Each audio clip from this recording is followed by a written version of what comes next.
Hello, everybody. Welcome to Arsenal X, the Xbox podcast here on the Boss Rush Network. I am your host, Corey Deering, and alongside me, as always, is the wise Wisconsinite, Mr. Jesse Douglas.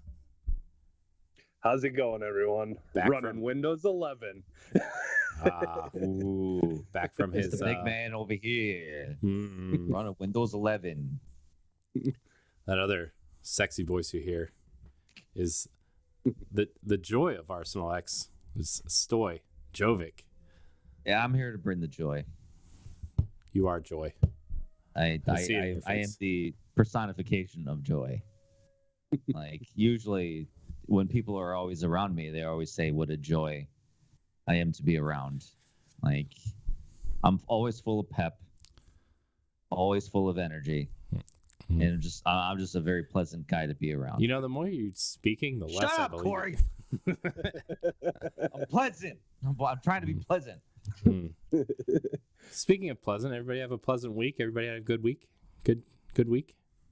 I spent 3 hours trying to dig a 3-foot hole yesterday. Ooh, how did that go? Jesus. I finished.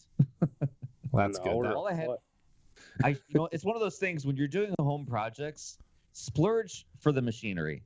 Were you using one of those where you jam it down? I didn't even do that. I had a garden tiller.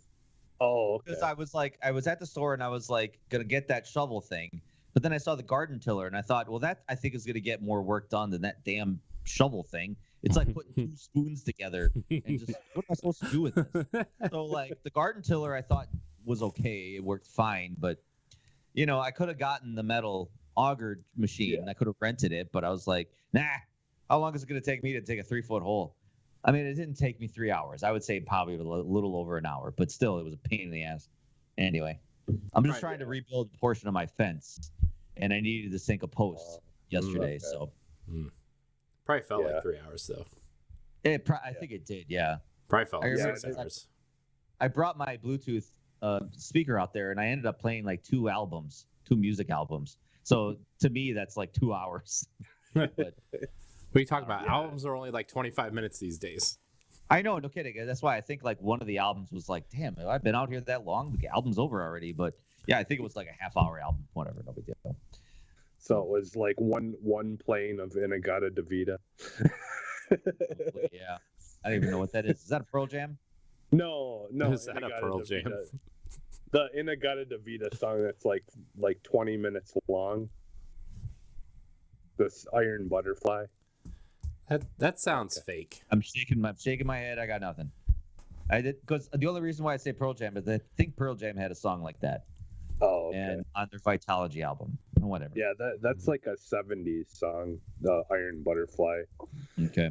Inagata Davida. It's like a 20-minute long song or something like that.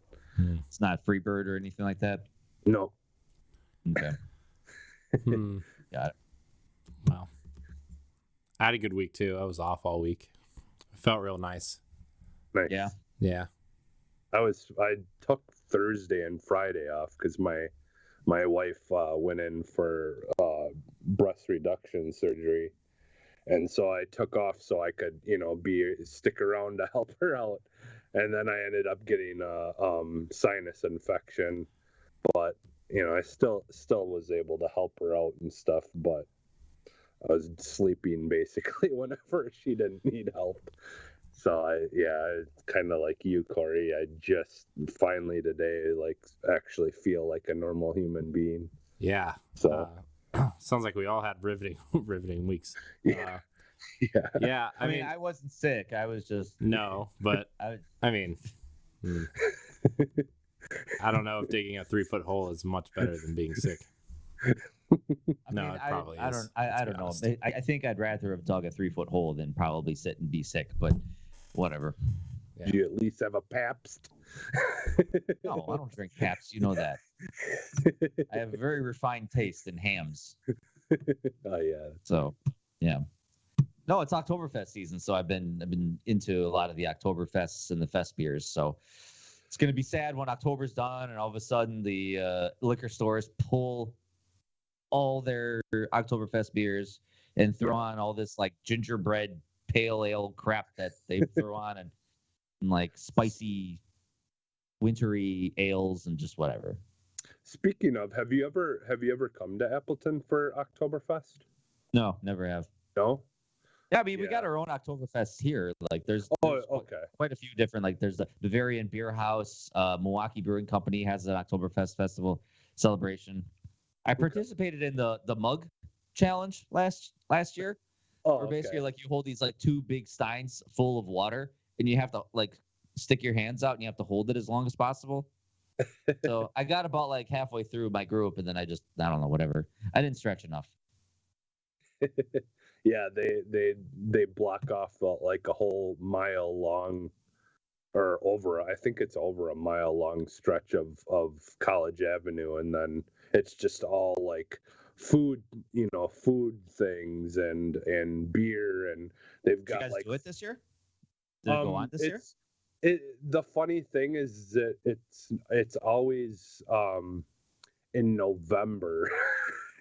That's not funny. That's actually technically when Oktoberfest is supposed to be. Yeah. So yeah, it Because the true Oktoberfest happened in November, and it was a wedding celebration.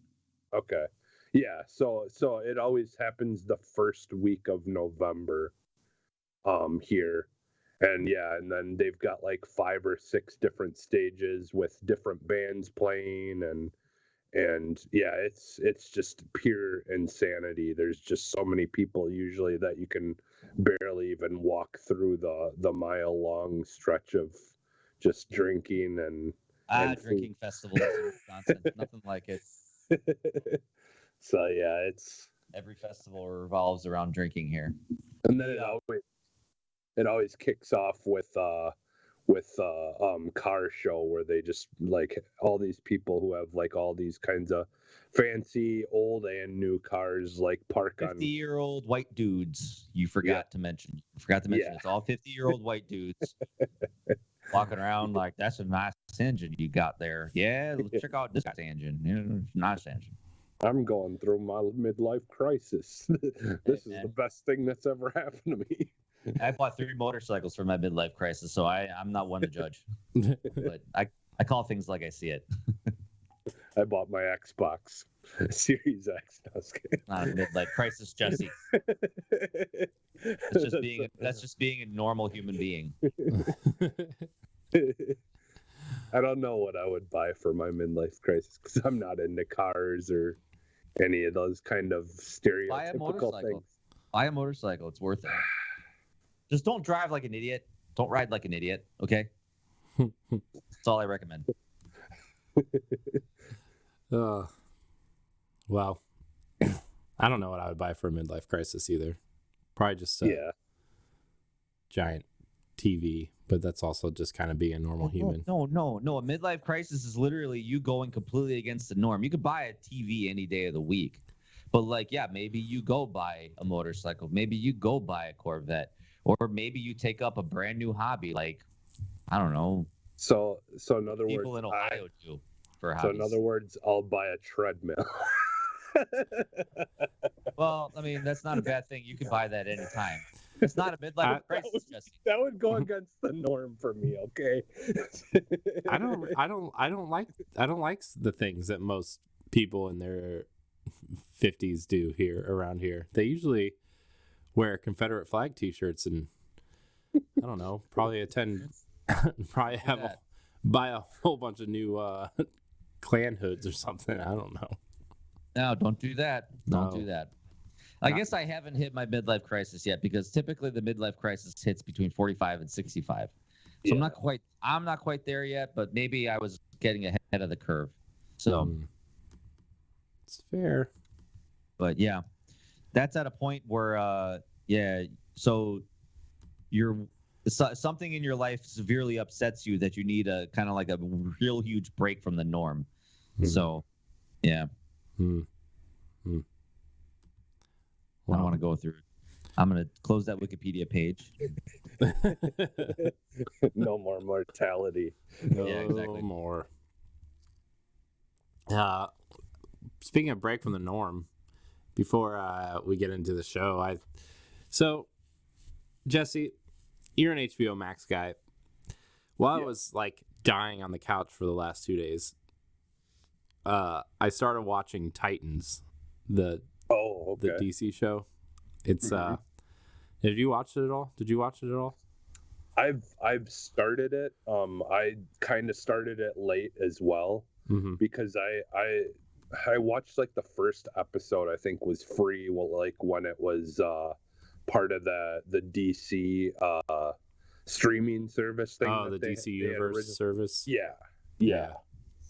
I think the first episode was free when that first started, and I watched that, and then like it eventually came to HBO Max, and I just kind of never really got around to watching it until like maybe like 5 months ago. Yeah. So I've watched a little bit of the first season, most of the first season, I think, but I haven't finished all of it. Yeah. Well, I've been watching that, and it's all right. It reminds me of like a really one of the CW shows, but with a budget. So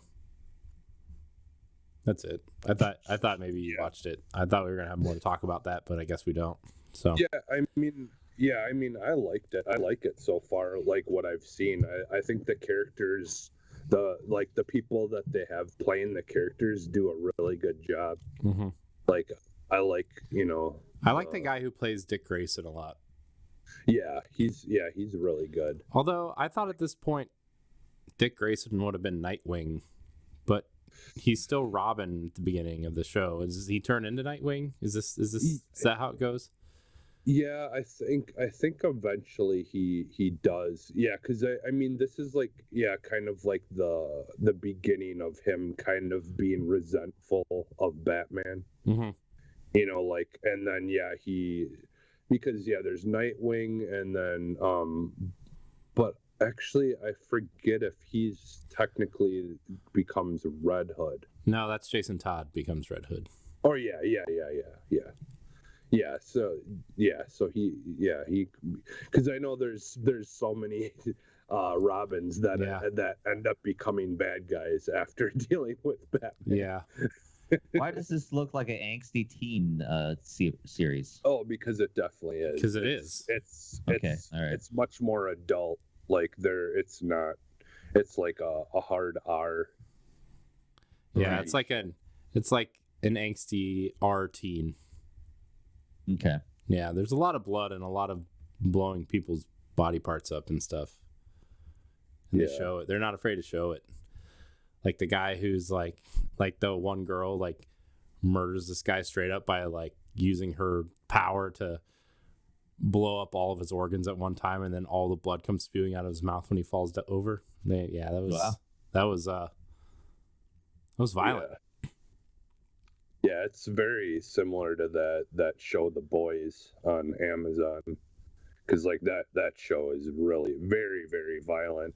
Even like The Boys is so violent actually that it kind of turns me off. Like there's just some stuff that they really focus on that show too much, and they go too overboard with it. I just don't like it's like that gore porn kind of stuff. Like I hated like the movie Hostel and like those kinds of movies where it's just just for people who are absolutely just love violence. And I'm not really into that. Like when it comes to horror movies, like I'm more likely to want to watch the cheesier stuff and things like that, because I just like, for me, horror movies are more for fun than that kind of stuff. But because I don't know. Yeah.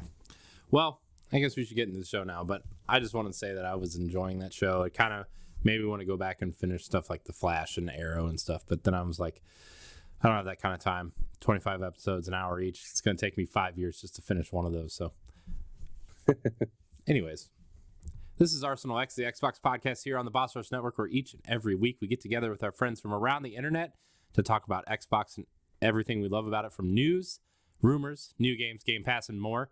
Check out Arsenal X on Sunday nights on twitch.tv/Boss Rush Network at 8:30 Eastern Time, or on podcast services and YouTube every Tuesday morning. Follow us on all social media platforms at Boss Rush Network, and you can catch all of our podcast reviews, banter pieces, and more on our website, bossrush.net. let's jump into what we've been playing. Stoy, we're going to go your way first because you're always playing something, we'll say, interesting. Yeah. Well, besides forcing myself to play Far Cry 6, I also played Flynn, Son of Crimson, Jesse. Okay. I'm thoroughly enjoying that game. Very easy and very basic. Like, it's not a hard game to get into.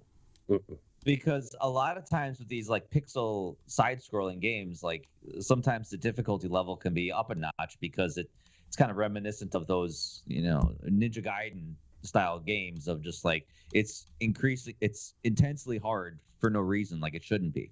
But this is refreshing because it's like it's still challenging. It's still a challenging platformer and still a challenging combat, but it's easy. Like it's not like, you're going to be dying like every 10 seconds. Like you can actually make meaningful progress and actually enjoy it as much as possible. So it's actually pretty refreshing. Yeah, it is. It's definitely, that's definitely a great way to put it because, it's just a kind of a nice, a little bit more relaxing game to play. And like you said, if you're used to those type of, like platformer games and stuff, you shouldn't have any problems just kind of easing right into it. Right. And obviously I'm playing on normal, so it's not like I like dropped it down to easy or casual or whatever. So, a lot of the enemies you have to kind of like, they all have that telltale attack sign, and then you have to know when to dodge or when to jump. And, thankfully you can like actually dodge roll like through the enemies so you can attack them from behind if need be. And, every enemy you can stagger. But no, it's actually a really good game. Very basic story. You have the superpower that you didn't know you had, and now you got to go save the world, and you got to save your dog and stuff. So but I'm having fun with it. Like it's really cool. Yeah. Otherwise, for Spooky Game Month, I picked up. Now, I bought this game. I know it's on Game Pass, but I bought this game because it was like $20 on sale. Because I ended up picking up House of Ashes, the Dark Pictures anthology.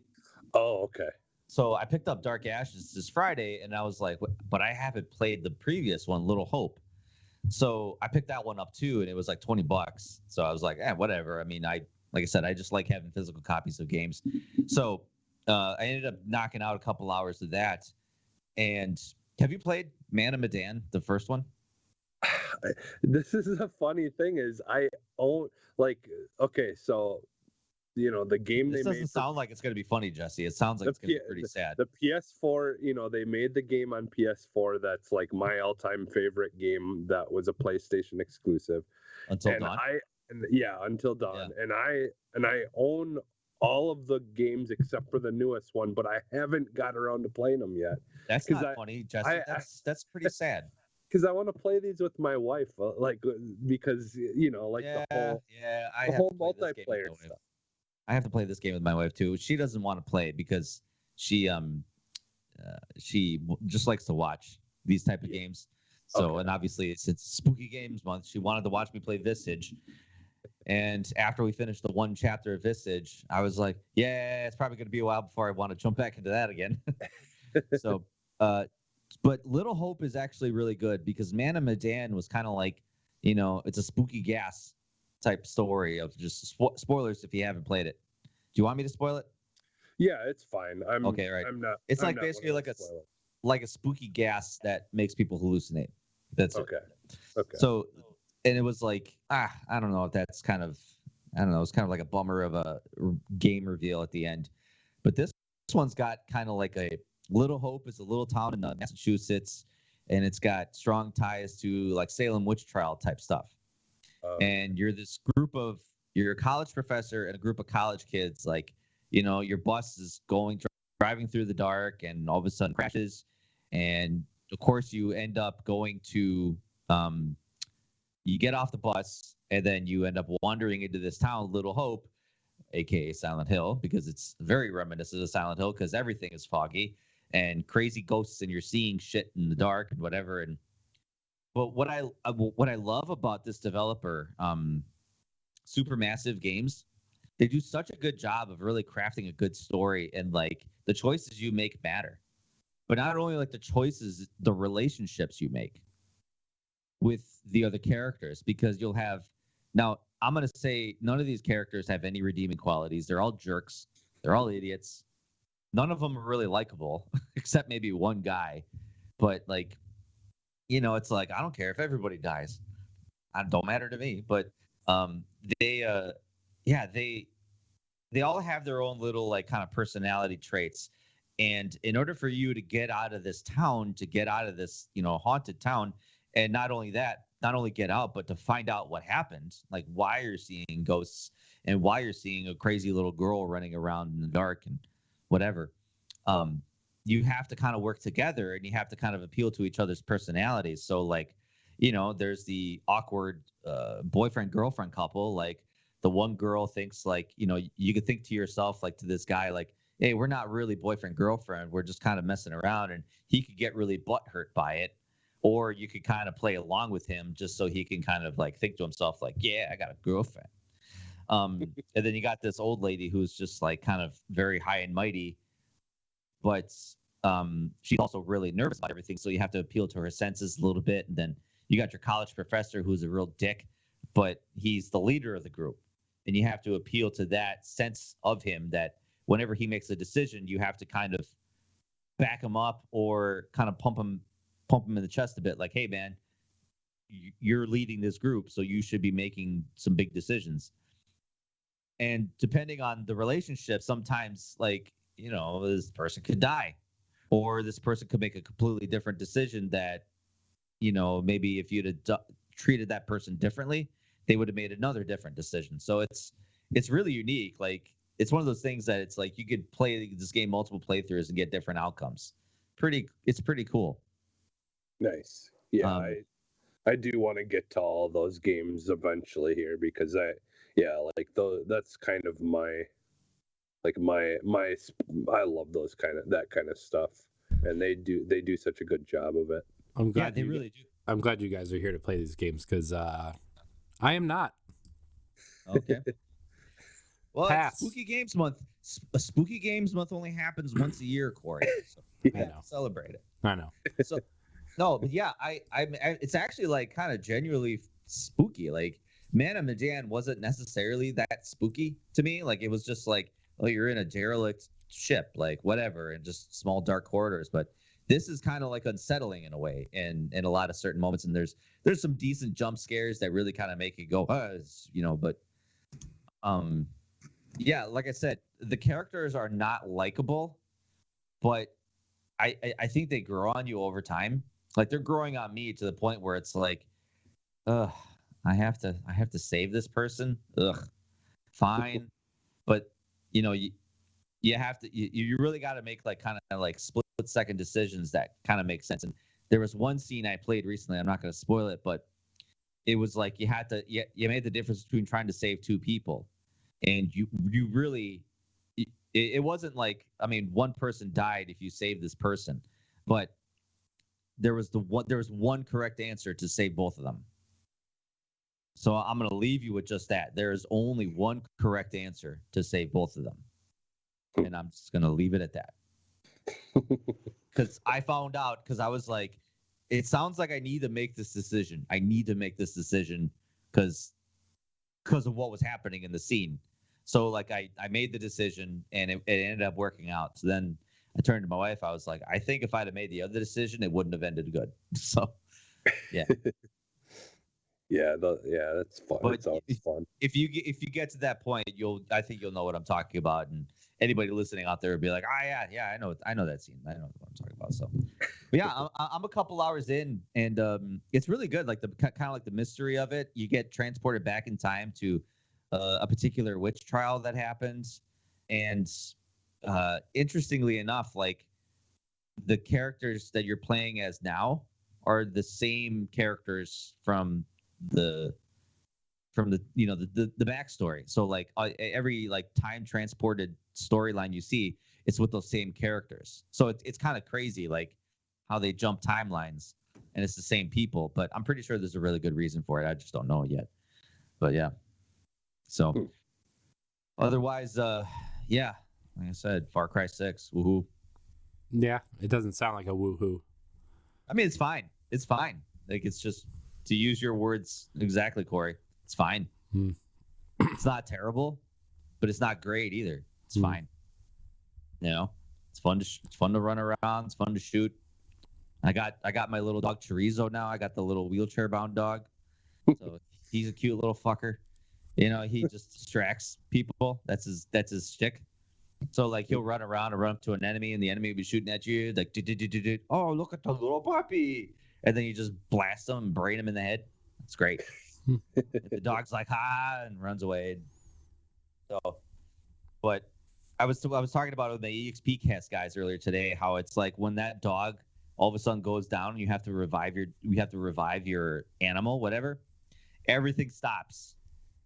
It's like, I don't care what happens. If I have to run into a fire to save this dog, I am going to do it. Like, everybody could be shooting at me, and it's like that slow motion scene of me running to the dog, like, no, Chorizo, no, you know, I will save you.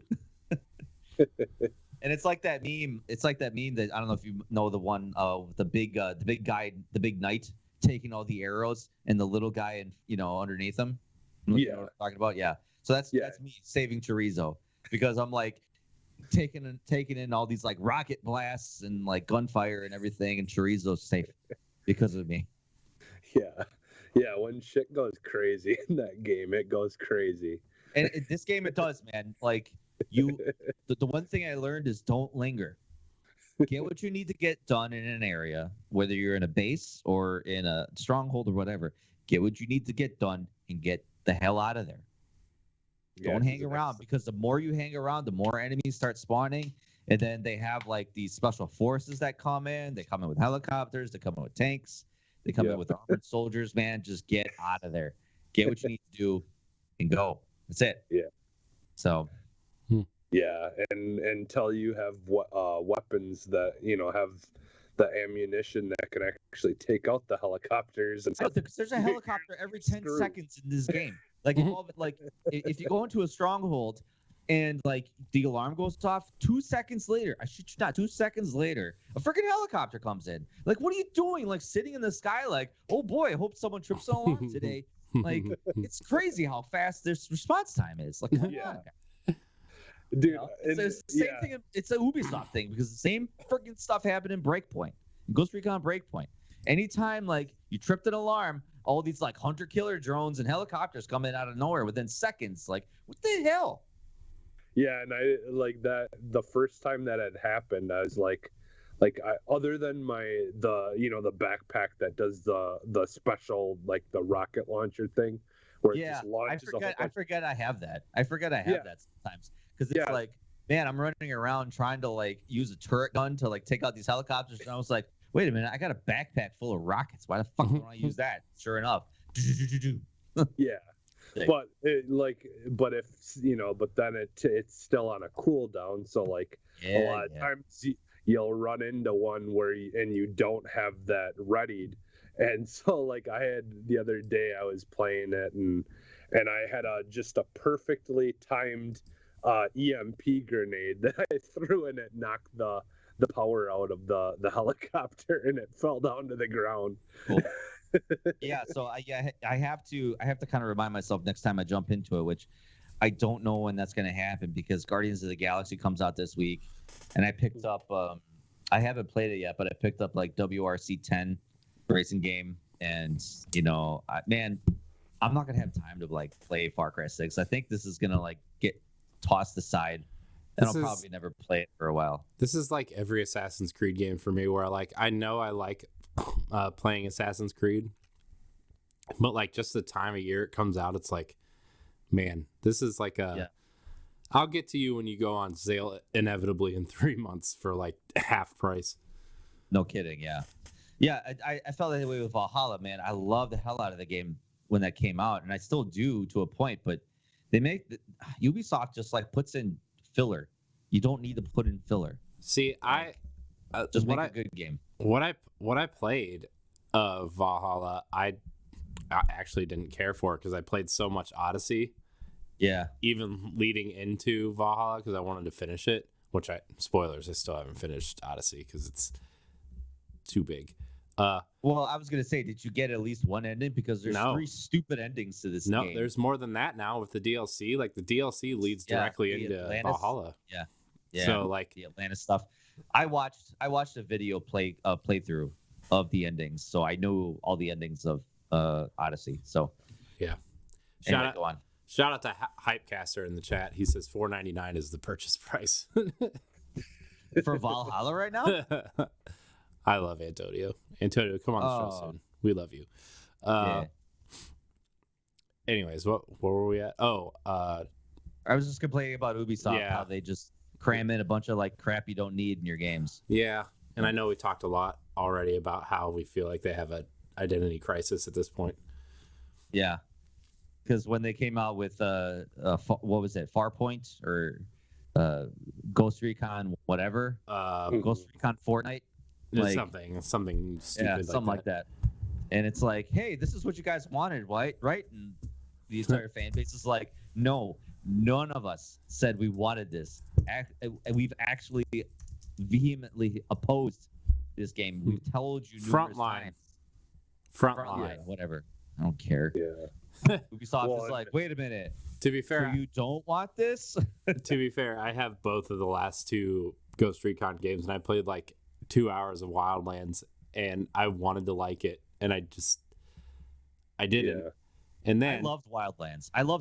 Breakpoint was like, they made it like impossible to play. Like, I hate it when games make it impossible to play by yourself. Yeah, it's the same thing with kind of Back 4 Blood. It makes it almost impossible to play by yourself unless you play it on the easiest difficulty. And Breakpoint's the same way. Like, it makes it impossible to play by yourself. And thankfully, after 2 years of being out, they put out the AI co-op players. But well, let's see what they do with the rumored Splinter Cell game that they're making. Yeah, if they turn that into a multiplayer, I'm gonna flip. I'm actually adding it to the doc right now because I kind of want to talk about that. Of course, we got too much news. I know. I mean, look, we don't have to talk about all this. We can kind of just skip around. We can skim through, I guess. Yeah, but anyway, that's what I've been playing. That's nice. Yeah. No, you know what? This Splinter Cell is going to be a free-to-play battle royale. I'm out of here. Man. Yeah, as far as what I've been playing though, it's really the only thing I've gotten a chance to play was Far Cry 6. So I'm kind of in the same boat. I still think I liked the setting better of Far Cry 5. but with this game they at least do take a lot of the things I loved of Far Cry 5, and like I do really enjoy like the having all the stuff that you can upgrade and much more customization of weapons and things like that in Far Cry 6 that they really didn't have in Far Cry 5. But yeah, otherwise Far Cry 6 is really all I've been playing. But the thing is these kind of games, I never really truly play them the way they're meant to be played. For me, it's just a chance to screw around and just have fun in a world, and that's essentially all I do when I play these kind of games.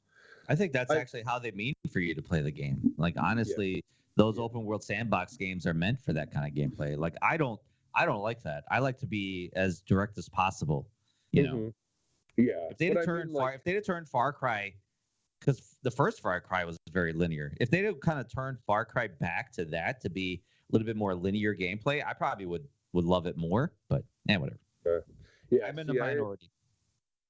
And see, like honestly, the only Far Cry story that I really enjoyed enough to actually play through the entire game was Far Cry 5.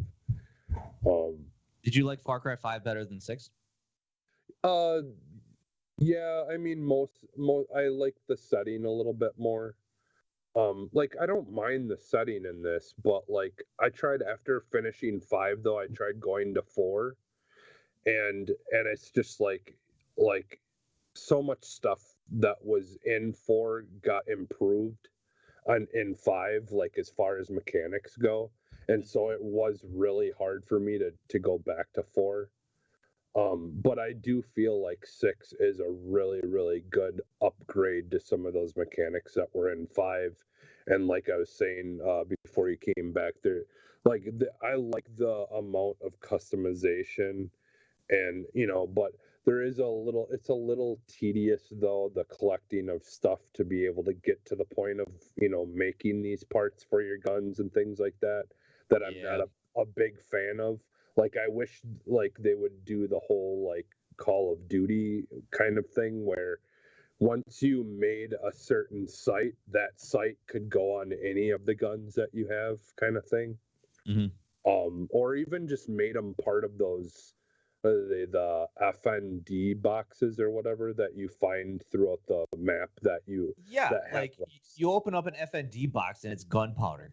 yeah Like really, I Yeah. killed 20 people to get to this damn box, and you give me gunpowder. yeah That yeah that makes me upset. yeah they could have at least did like where like you could get like a certain sights or certain stocks or certain whatever for your Makes sense. guns in those things, like I think that would have been better than making you just grab all this crap everywhere and then having to build them yourself. I don't know. Yeah, but Yeah, they want you to get 80 hours of gameplay because that's what you want Yeah. out of the game. yeah, yeah. It is what it is. But yeah, I still do think I like 5 overall a lot more. I just loved the insanely over the top like cult stuff that was going on in 5. Like I just loved all that with the goofiness of the the one chick that would just like appear out of nowhere, and like yeah there. But I do like a lot of the improvements that they've done in 6 though. Like there's a lot more, definitely a lot more customization, and for better or for worse. um it still makes a lot more stuff that you can do if that's what you care about. but yeah, that's pretty much all I've really been playing recently. Nice. Sick. Nice. For me, it hasn't really been a lot other than Metroid Dread and Tetris Effect, which I don't know how much I have left to say about those games. I was planning to play more games this this week, but turns out when you think you have the week off, you really don't have the week off, especially with 2 kids and stuff. So, Mm-hmm. That's why I don't have those things. Seems like a lot of work. Yeah, it's yeah. I mean, Definitely a choice. my wife still does a lot of the work, but it's still they're still here. So Yeah. then I was planning on playing some games this weekend, but then I got sick, and sometimes when you're sick, you just don't feel like playing games, which kind of sucks because Yeah, you just feel like sleeping. yeah. So, which I tried to do, but then my throat was so dry and it started hurting that I kept waking up. Yeah. So gross. Sick. That time of the year. So yeah, I can feel myself profusely sweating right now as we speak, actually.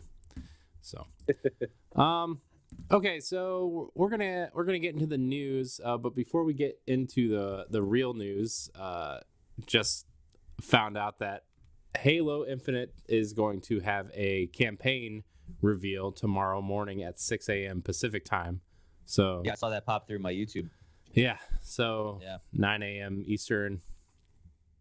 So if you want to watch it, that's an odd time to have that, I think. But Yeah, I know we had gotten what was it they were talking about, having something, a couple, like what was it last week that they were Yeah. talking about? yeah. So that's exciting. So we will talk about that more next week because we are recording on Sunday. For those of you who listen on the podcast feeds on Tuesdays, we record the show on Sundays, so we will not have seen it yet. I mean, if either one of you are available at some point, we can kind of do a mini episode if you want, but I mean, we can talk about it next week as well. So we're going to get on to all of this news, which I thought was like, hey, this is a short news week. We'll be able to spend time on a topic. It'll be fun. No, there's like 1,000 news stories this week, which we might not get to everything on the stock because a lot of these we can like shoot right through. So yeah. Because a lot of, especially I feel like this first one we talked about before, but it's just Phil Spencer doubling down. Yeah. He actually had more of something to say. It felt like this time around than like, yeah, we're still looking, whatever. So this first story, Phil Spencer reiterates that Xbox is always looking for new studios to purchase as long as they make sense. There's a tweet going around that says, we're definitely not done. There's no quota, no timeline where I have to go acquire studios by a certain time. But if we find a studio that's a good fit, absolutely. So, I mean, I know we talked a little bit about this before. I wonder if, I mean, I want to know what you guys think about this, but I wonder if this is like, I wonder if the initiative working with Crystal Dynamics is a test bed for this. I wonder if Square is looking to offload their Western division at some point. We did talk about this before. It would make sense because Square Enix's Japanese market is much bigger than their Western market, and we know how well they handle their Western studios at this point. I mean, and I think it remains to be seen. I mean, they could have some really great success with Guardians of the Galaxy. That has been getting some pretty big hype behind it, and that's a Square Enix published title. Obviously, they failed with Avengers, even though there's like a good game in there. It's bogged down by microtransactions and other bullshit. But if they would have just made an Avengers game in the wake of like a Tomb Raider or something, I feel like it would have been way better. Yeah, would have been. I mean, what are the biggest complaints about it? No one's complaining about the combat. No one's complaining about the cutscenes or the story or anything like that. It's actually a very interesting story, but everyone's always complaining about all the other you got to go on quests to find scrolls or coins or other bullshit things or whatever. Like, that's what most people are complaining about. If you take all that out of it, there's a good game in there. The part that ruined it for me was like the loot stuff. Yeah, like you could have just made this like a RPG with like a upgrade tree or something, like a skill tree. Like, I don't know. Like I liked the story of the Avengers. I did try to go back and play the Hawkeye stuff, and I was like, man, I just don't want to play this anymore. And I didn't even try the Black Panther stuff that just came out. But I do think Guardians of the Galaxy is the way they should have gone, right? Yeah, and I think it's going to be once they see how successful it is. I mean, I'm really putting my chips in it for it to be a success. Yeah, once they see that works, that's when I think maybe they'll.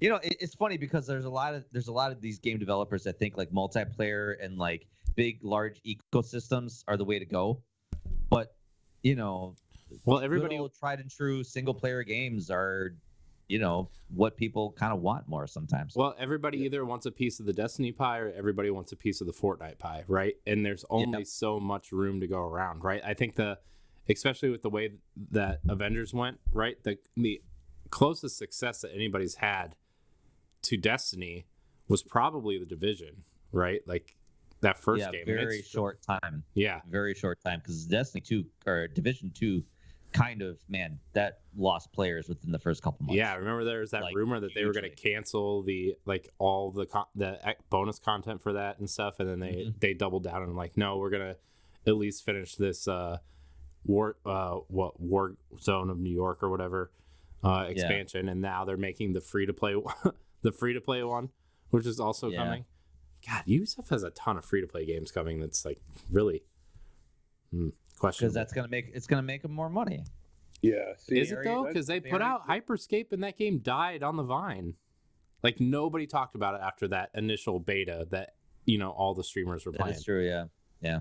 Nobody. Yeah. Well, I think that's the thing is like they, like a lot of these companies like that have been doing this like multiplayer online always crap for so long that like now if they do release like a single player game and it does like really really well that isn't plagued with all that nonsense, like I would hope that they would see that like this did really well, like okay, maybe we do need to at least have a whole section of our company that's working on making these kind of games as well.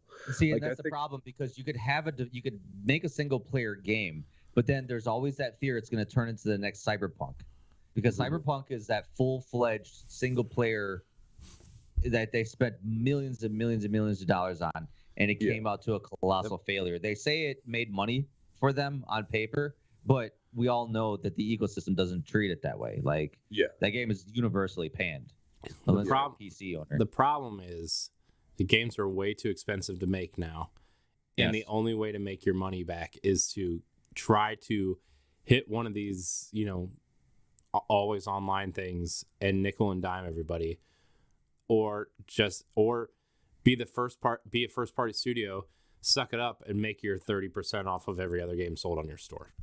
That's like, I mean, that's what it feels going like. Back to the original story, before we get way too sidetracked, who do you think they would?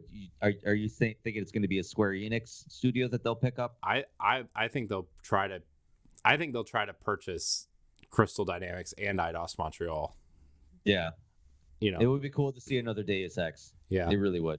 Because I think Microsoft having their back, I think, would be huge. Yeah, because then they wouldn't, if the game's coming to Game Pass, they wouldn't have to worry about budget or time or anything. Like they could just make the game they want to make, however big or however small, and they could just make it. And I think that that's part of going back to our initial conversation is that you have a big publishing arm like Microsoft that says like make the game that you want. Mm-hmm. And I wonder if they haven't purchased them outright yet because of the publishing deal they have for Avengers and the Marvel deal and Guardians. Like, I wonder if that's like the only reason why they haven't done it yet.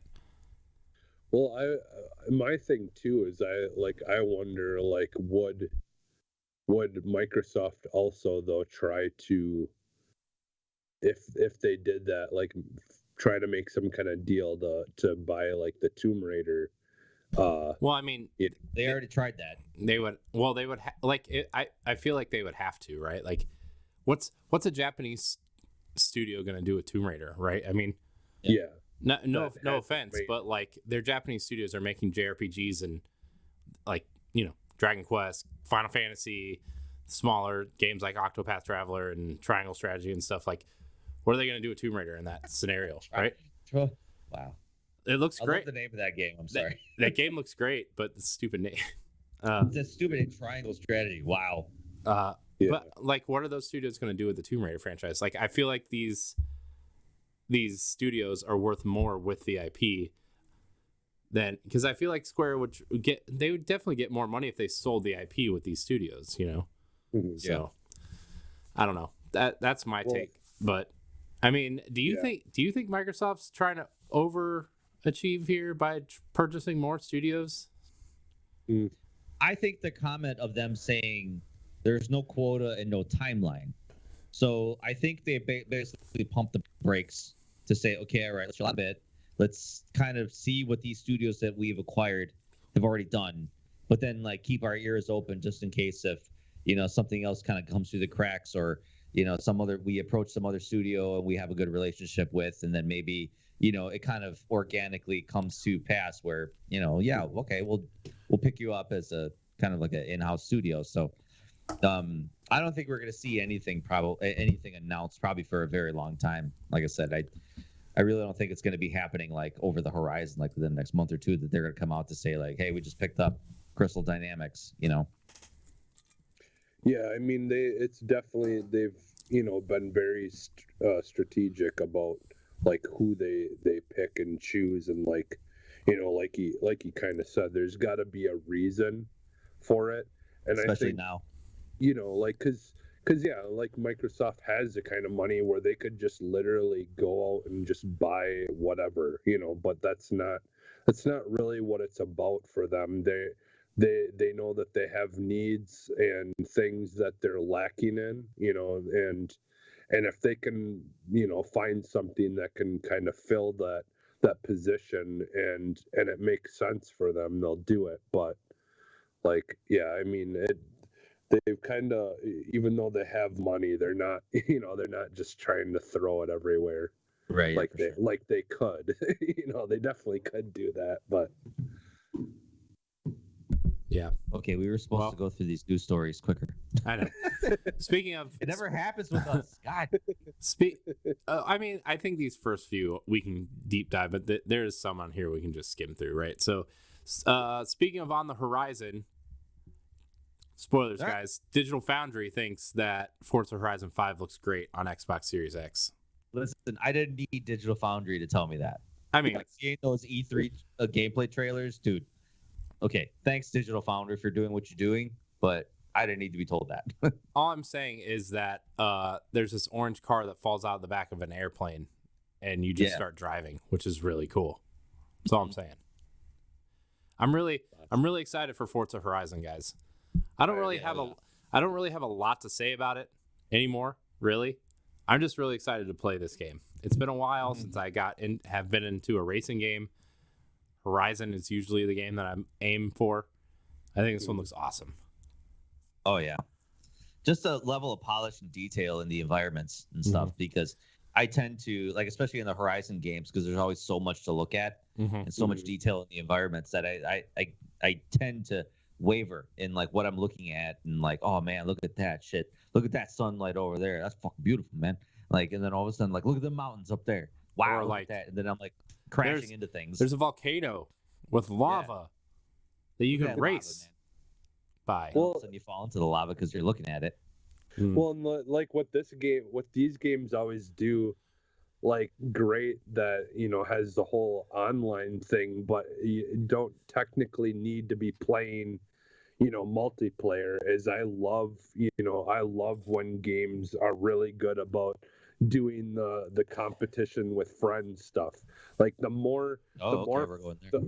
the more friends you have playing these games, the more fun it is to try to Nice. compete.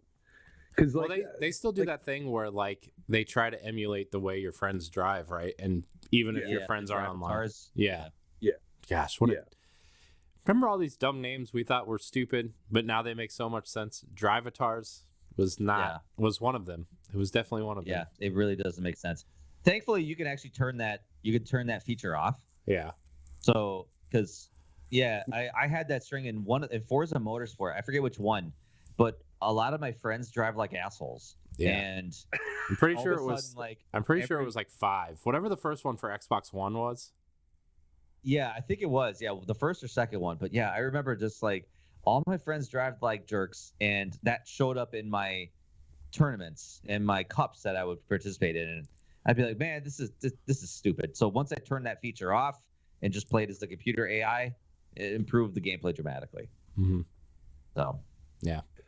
Well, I'm more so talking about like where you can try to beat people's like best times, or like like the little side things where you can kind of compete with your friends. Like me and Ed for a little while there on Horizon 4, I think it was, or 3, where we're constantly trying to beat each other's times in certain things. And like that's what I loved about like the Trials games, is like trying to beat friends.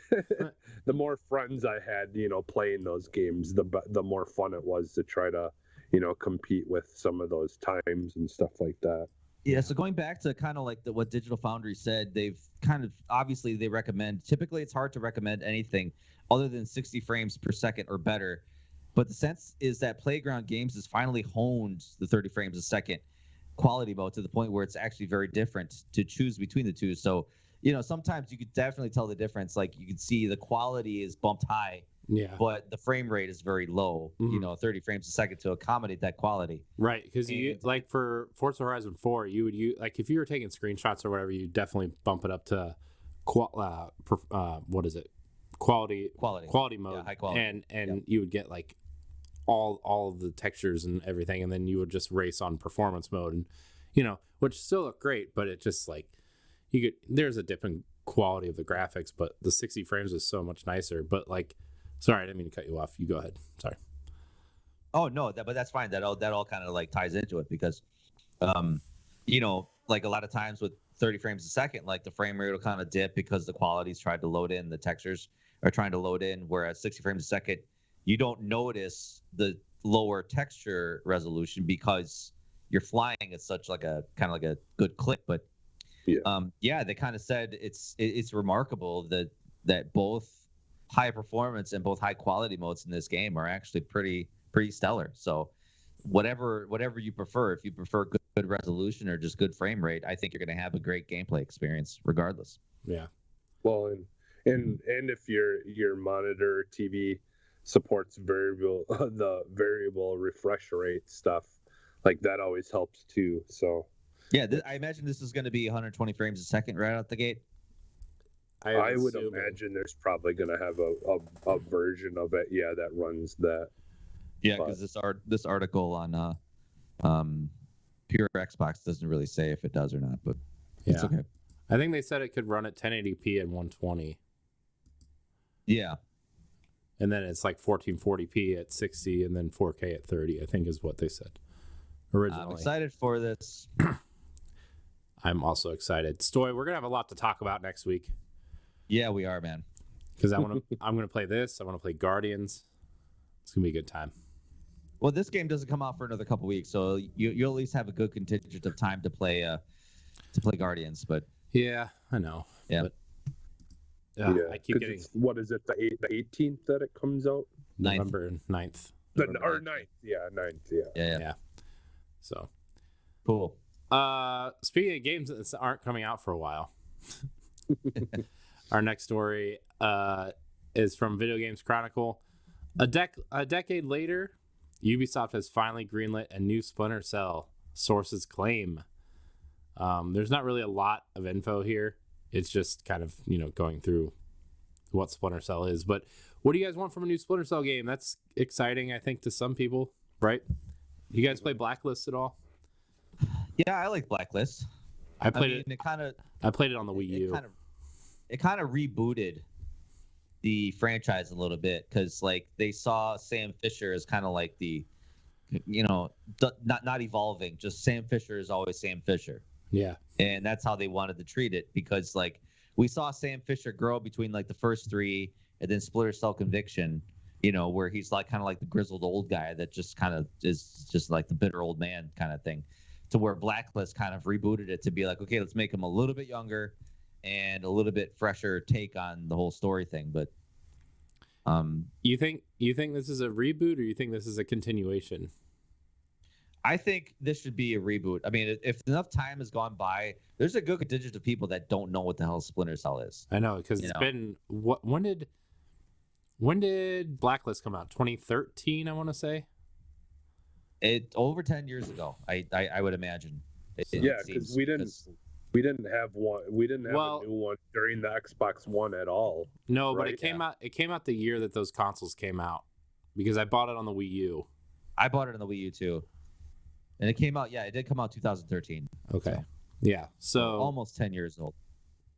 Yeah. So, man, if they're going to reboot it, I almost feel like they should almost go like the Batman Beyond route of this, where like he's like now the leader, or Sam Fisher's now the leader of like the third echelon, or like I don't want to say a rogue group, but like a break-off group. And he's training his own agents to do these special ops, missions and stuff, and maybe you take on a new character almost. You know what? It's like, no, I don't want that. I don't want that. I want to play. Okay, or maybe if we have some sort of Sam Fisher like character. So, like, say for example, we could go with that story to say like, okay, Sam Fisher is the leader of the third echelon, but I don't want to play as a rookie agent. Yeah. I want to play as someone who is experienced, who's grizzled. I don't want to have to go through the growing pains of like, oh, it's a coming of age story of super spy, whatever. Like, I just want to play as an expert right away. Yeah. Mm-hmm. It's not a bad story premise, what you said, Corey, but I think I'm kind of like done with the whole storyline of just like, you're playing as a rogue agent trying to learn the ropes. Yeah. Well, I'd like it to be somewhat similar to, like, not quite Hitman, because Hitman's a different thing. It doesn't fully fit in that kind of game type, because you still gotta have like reason for the high tech, gadgets and all that stuff that, like those kinds of things that those games are kind of known for. It's more of like a 007 kind of thing than a Hitman thing. yeah. But I would like it to be a little bit more sandboxy, like where like more, almost more like a Metal Gear Solid game. I don't agree with either of you people. Here's what okay, here's what Hypecaster says in the chat. Let's see if Stoy likes this one. Sam Fisher should be the guy in the chair. Have him beat old AF and take a bullet. Then he trains his stepdaughter. Boom, gold. I can see that. He does have a daughter. Maybe she gets in the spy game. Honestly, that would be kind of unique. I think that would be very groundbreaking. Have it be a female agent. Yeah. Or he puts his brain in a robot body. Jesse, you're the only one laughing here. Jesse, you're fired. Jesse, you're done. Bye. It was fun. Good. Now we don't have to go over this Ghostbusters story. Yeah. I mean, I'm not super ingrained in Splinter Cell. I think it would be neat to bring it back in a way that's that keeps Sam Fisher around at least. Like I feel like he's iconic enough. It's not like Assassin's Creed where you can change the protagonist every time and be like, "Oh, this is it now," But yeah. Well, I mean, Halo Infinite. Going back to the Halo universe, it's like every time they've tried to, put in new characters or new lead characters, they've, the fan base is not, embraced it enough. Yeah. So now where it's like Halo has to be synonymous with Master Chief, and it always has to be that way. I mean, it sucks because you can make spin-off titles. So but if you want to make a mainline Splinter Cell game, it almost has to be Sam Fisher. It just has be. So I would see more of a reboot. Yeah. There have been very few franchises that have made the character transition and made it well. Yeah. Like, I would argue Gears did it pretty well, but also Marcus is still involved. So I don't know how, Well, the Resident Evil games do that every now and then. Obviously, it's like you play as a different character in most every game. I think Resident Evil 7 was like the biggest jump because it introduced a whole new character instead of just rehashing one of the older ones. Yeah. I think as long as you do a handing of the torch thing well, it works. But yeah, you've got to have a good story plot. Yeah. Kind of leading that way. It's almost like if you were playing Super Mario Brothers, but you weren't playing as Mario, you were playing some guys like Carlos. Super Carlos Brothers? Yeah. He's like Mario's third cousin. Yeah. Sure. All right. Anybody else have anything to say? A couple years in prison. Anybody have anything else to say about we know the answer to Mario is missing now. Carlos is behind it. Yeah. Anybody have anything else to say about Splinter Cell before we move on? No. All right, moving on. This one will probably be a quick one because I have zero interest in this. But Jesse, this one was added specifically for you. So I know how big of a Ghostbusters fan you are. Nobody's really talking about this. Ghostbusters is the next game from the Friday the 13th devs. It was leaked on a podcast where he wasn't really supposed to say anything about it, and it just leaked. Ilphonic is the developer.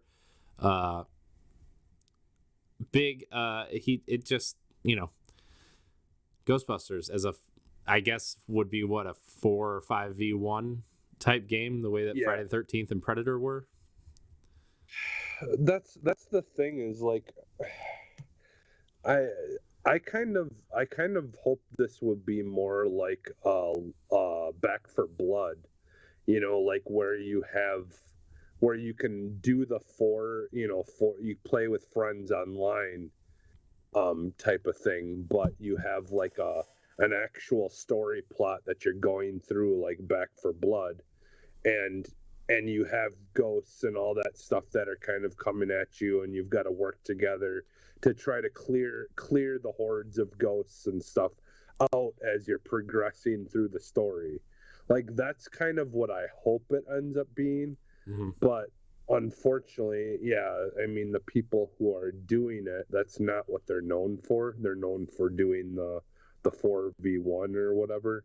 Yeah. I think it would be interesting for a so, studio like this to take a different direction, though. Right? I mean, we've been seeing studios change directions a lot recently, right? Like Guerrilla from Killzone to Horizon, or just the way that the Zelda team transitioned from old school Zelda to Breath of the Wild, right? Like, I mean, studios have been doing this, and I don't think it's as hard for a smaller studio to make that transition as say a bigger AAA studio. So maybe they could go that way. Well, and I mean, it's not, if you think about it, it's not really that much of a change from what they're used to doing. I know, like, Evolve, that game never really went very far, but that was a really, really cool, like, that world and like what they did in that game was really cool, but it just didn't quite hit the mark. And to me, like, I'm too worried that if they did try doing that with Ghostbusters, that it would end up having that same kind of fate. Yeah. And that's why I'm kind of hoping that they focus more on a story and letting you play Ghostbusters with your friends, I think, is the safest way to go. But I also think that that's kind of what you need for that franchise, is just something where you're doing a story and you can do it with friends, and and just kind of play at your leisure.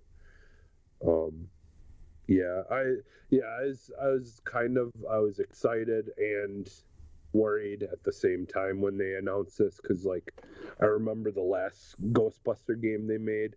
It was all right, but it still was, there was still some stuff about it that just, I think it was lacking. Like, I do. Are you talking about the top?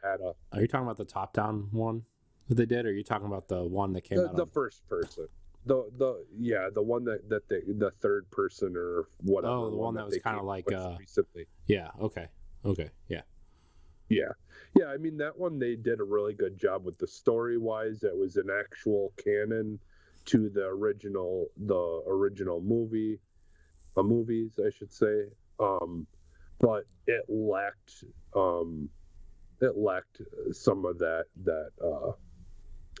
the fun, like, with friends type stuff. Yeah. So I don't know.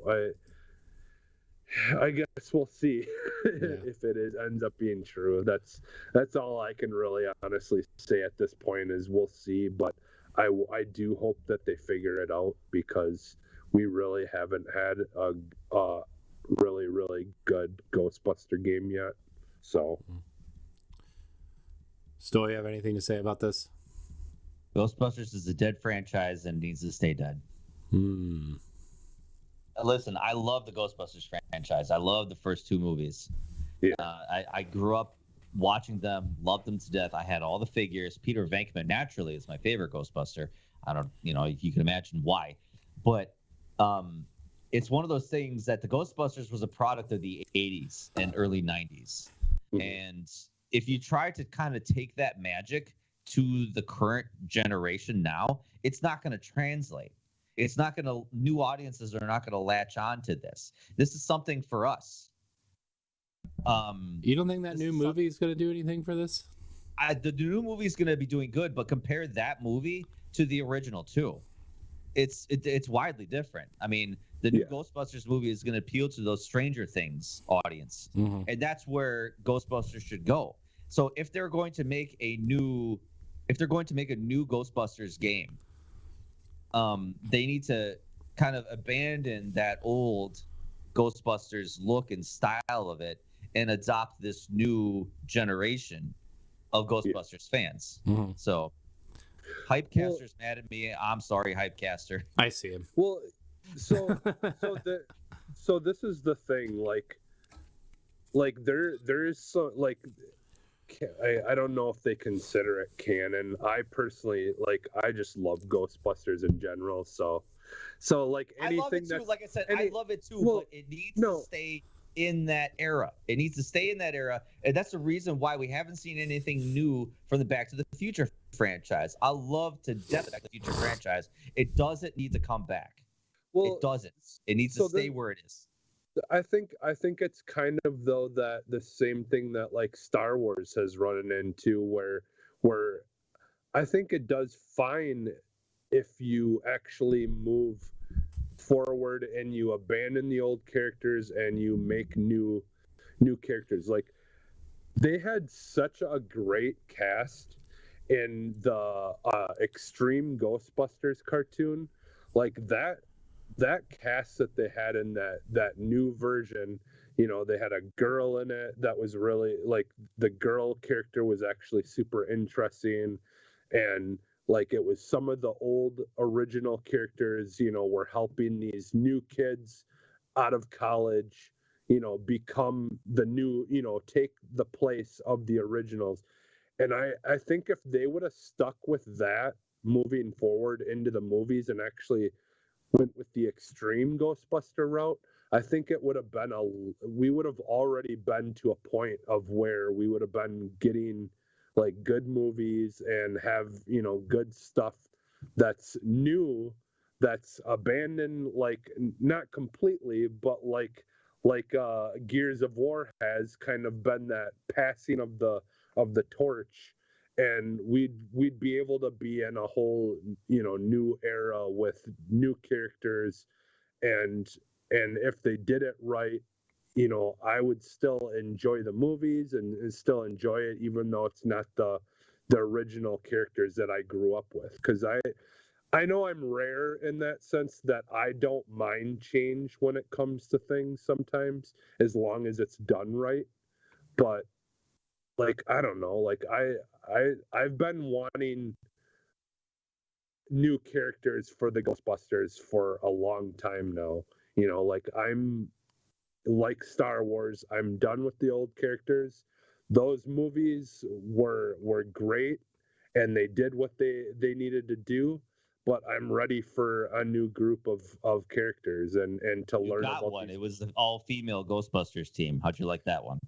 I honestly, I didn't mind it as much as, like I honestly didn't mind that movie. I didn't think it was as bad as a lot of people made it seem. But I also liked a lot of the women that were playing the characters, like comedian wise. Like I think a lot of them were funny, so it worked well enough for me. Like, like, yeah, it was a little too comedy versus the sci-fi for me, but it's still in my opinion wasn't awful. It wasn't the best thing ever either, but it just was fine. But I'm gonna let you all in on a little secret. I've never seen Ghostbusters, any of them. I figured that. I mean, we've talked about that. This Jesse. is Corey. Well, this is you we're talking about. There's certain things that, I mean, like Kayla from Bad Bitches, she like never watches anything either.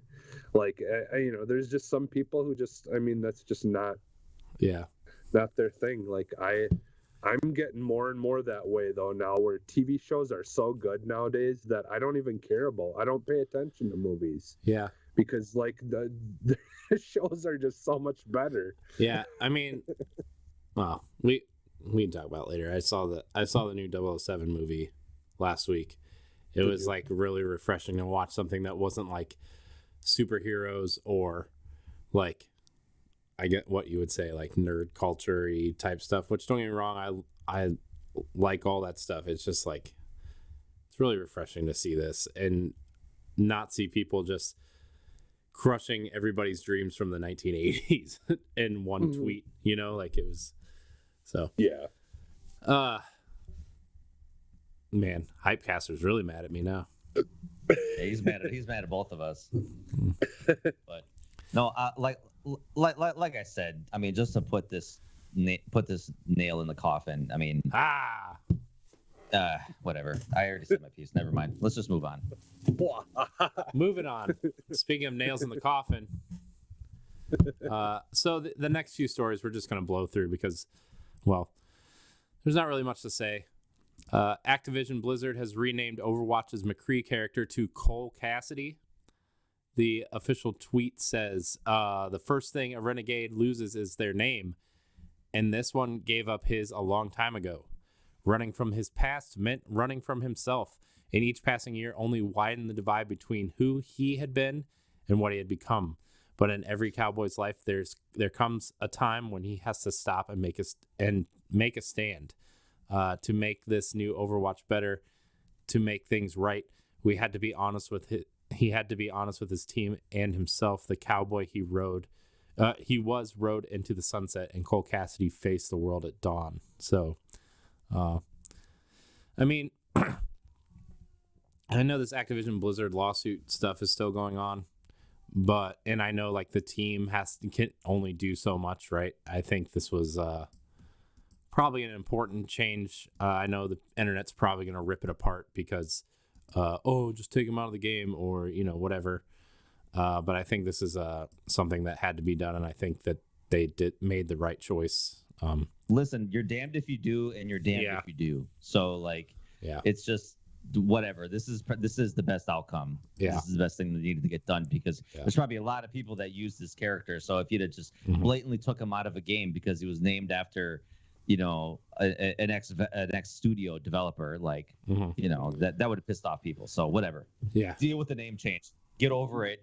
You'll go to sleep like a normal human being tonight. Yeah. And we know that the only people who are gonna make a big deal about it are people who don't even play the game anyways. A small minority.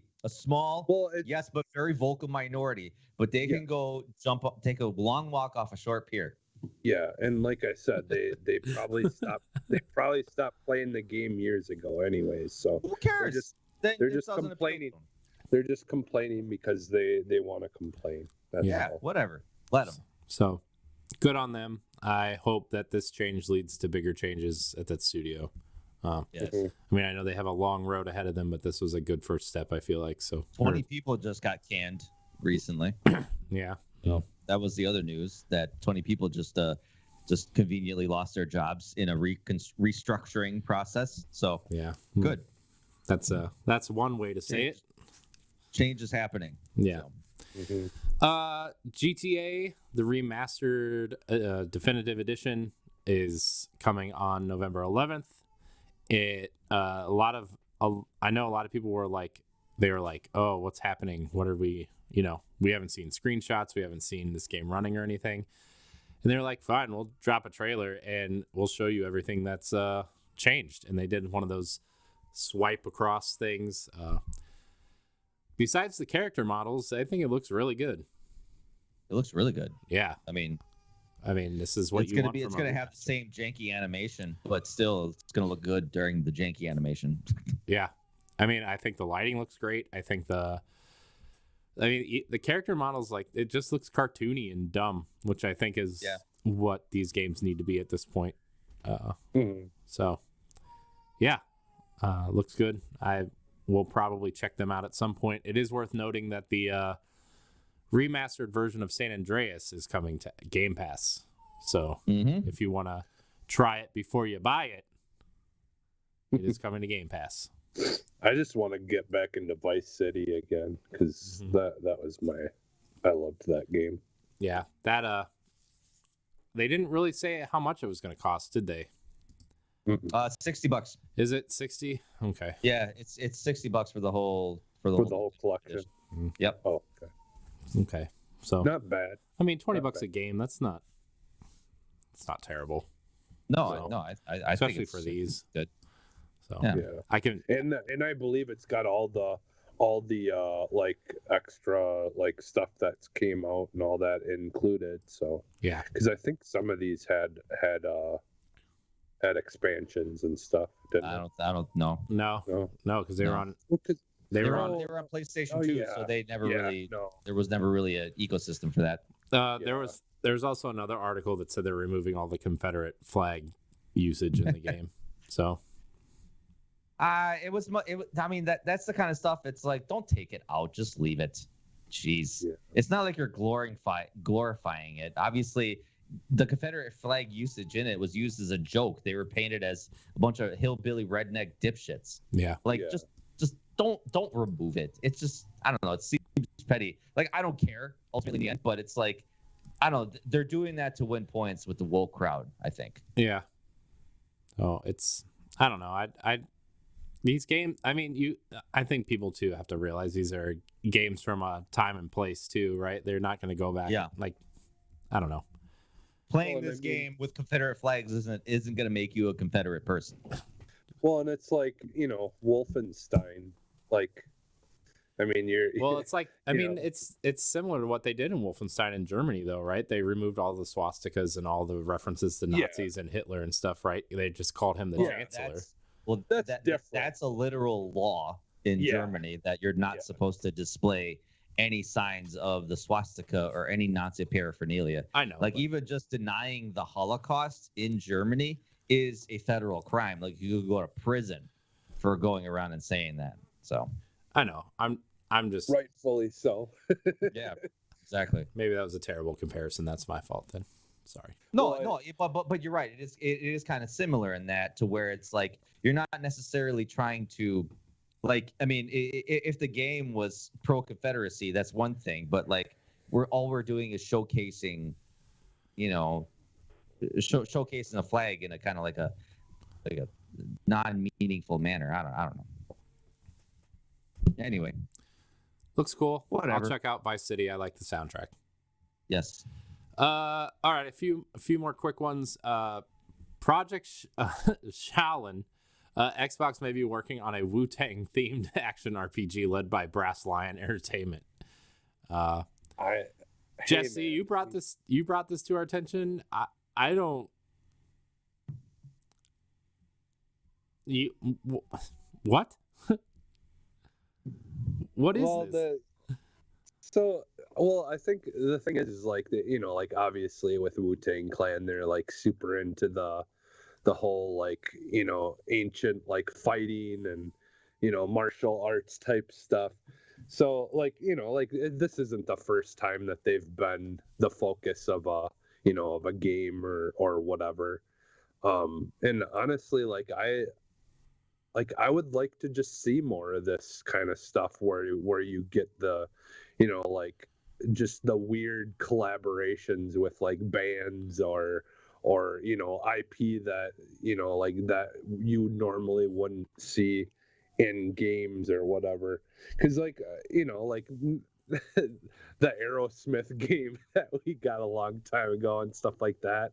Like it wasn't maybe like the biggest thing or lighting the world on fire, but there was some just weird, interesting, kind of cool things. And, it's super easy and safe to just like have like a rock band or something and then have their music in the game. But Right. to actually do something where you're bringing a band or something into a game in a different way.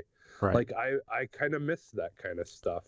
Yeah. Like the just goofy, weird mixes. Yeah. So for those who don't know who Brass Lion is, it is a new studio that will focus on amplifying marginalized voices in gaming. The studio was co-founded by Bryna Dabby Smith, who worked on Sleeping Dogs, Rashad Reddick, who worked on Skyrim and Fallout, as well as Manveer Air, who worked on Mass Effect and Singularity, the first-person shooter from EA. So seems No. like what? No, it was from Activision. Activision, was it? Singularity was probably the most severely underrated first-person shooters of our time. Was it It got a Activision bad- though? Are you Yes, sure it was Activision? And yeah, it was Activision, and it was published. It was developed by Raven Software. Oh yeah, that's right. Yes. Don't you question my knowledge on Singularity, okay? Hey, Singularity do was developed by Activision and Raven Software.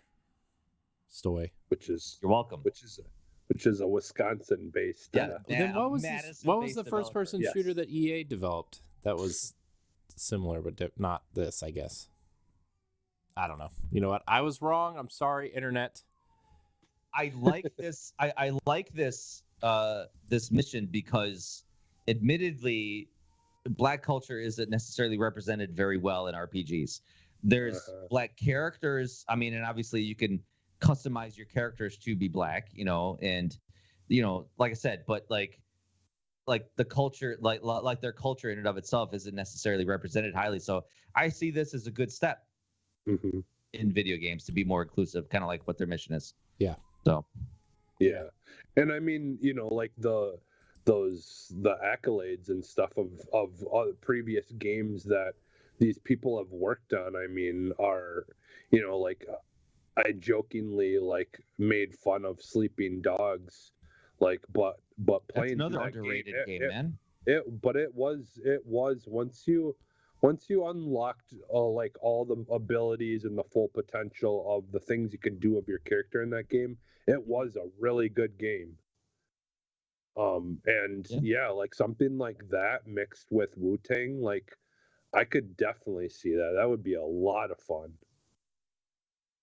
Like, I mean, we're not going to be seeing like RZA or Redman running through a Skyrim-like universe. Maybe, maybe not. I don't know. It'd be You kinda could. interesting, You don't but, know. Yeah. Good. Yeah. Maybe a co-op game with Meth Man and Redman. Who knows? Hmm. The Redman wasn't a original Wu-Tang member. I don't think. No, Redman was just friends with Method Method Man. Man. Yeah, that's right. Yeah. Yeah, and then that was just kind of I think later on he kind of joined because obviously we've lost a couple of them. Yeah. Right. Yeah. But Old DB, old dirty bastard. Yeah. Poor old dirty bastard. Um, Anyway. yeah, I loved him. He's just so goofy. Speaking of old dirty bastards, Microsoft's about to ask you for more money for these what are these memory units?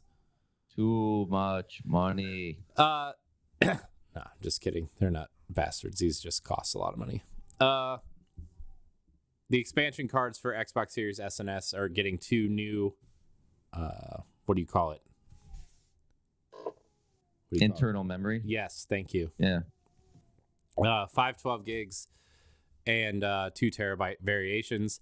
The 512 gigabyte version will be priced at $139.99 USD and will launch in November. And the 2 terabyte version will launch in early December at $399.99. Pre-order start in November. So, Stoy and I were joking earlier. We were like, we might as well just buy another Series X for the storage space. Yeah, jeez. So, well, it's like you go to install a new game. Oh, you run out of memory. Oh, I'll just go to my other Xbox Series X. Yeah.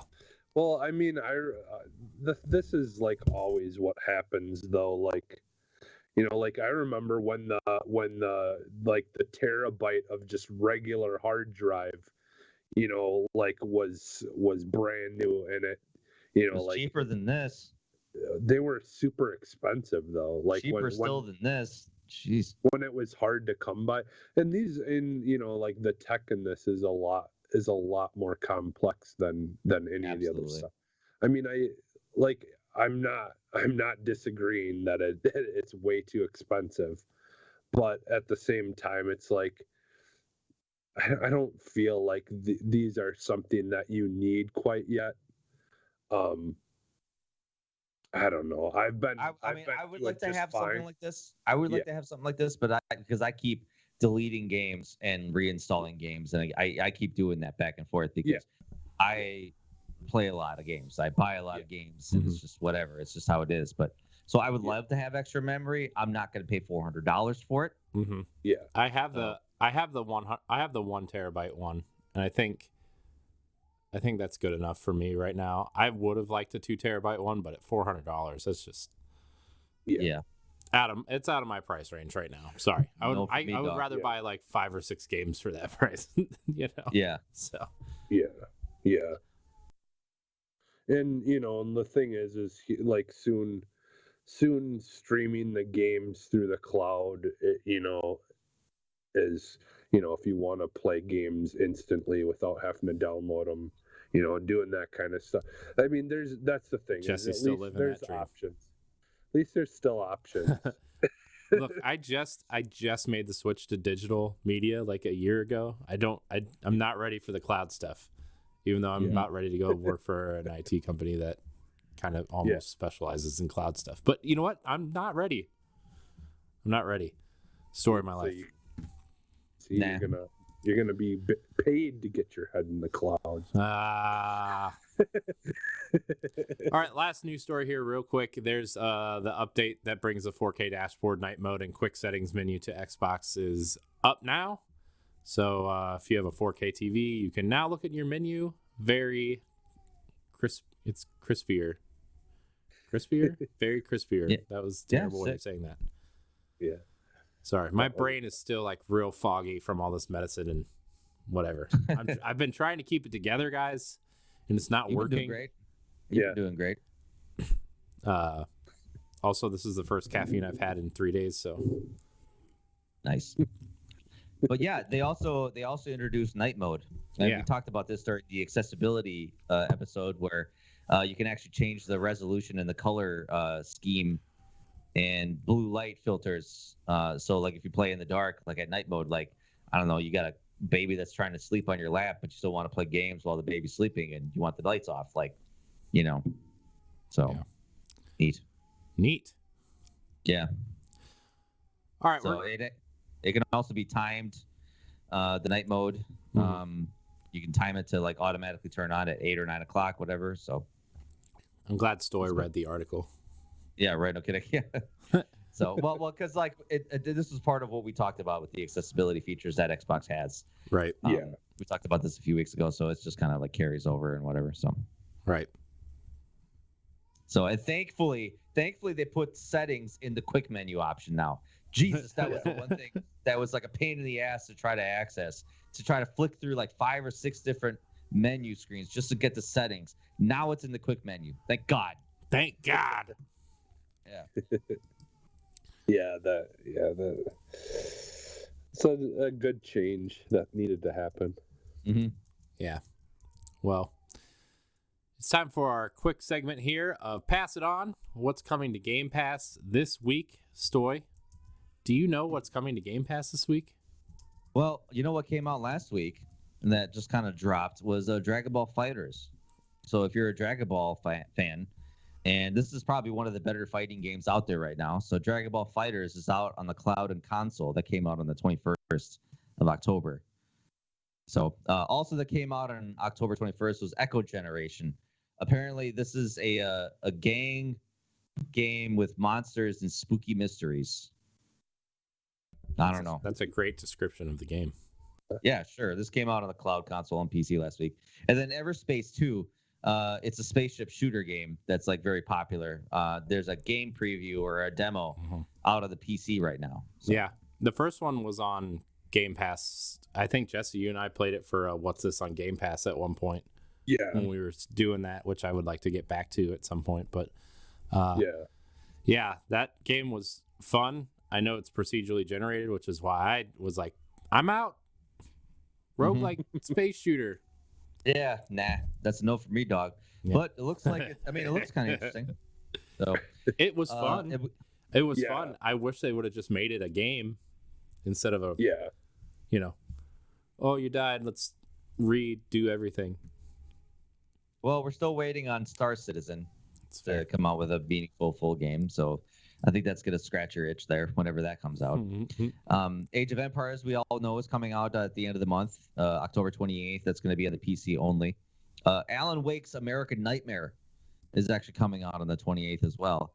It's not the full Alan Wake game, but Alan Wake's American Nightmare was kind of like it wasn't like the horror, like survival horror elements of the original game. This was kind of more of like a horror mode, kind of, where it's like you got procedurally generated spawning enemies coming in, and yeah, So you said the word that ruins it all for me.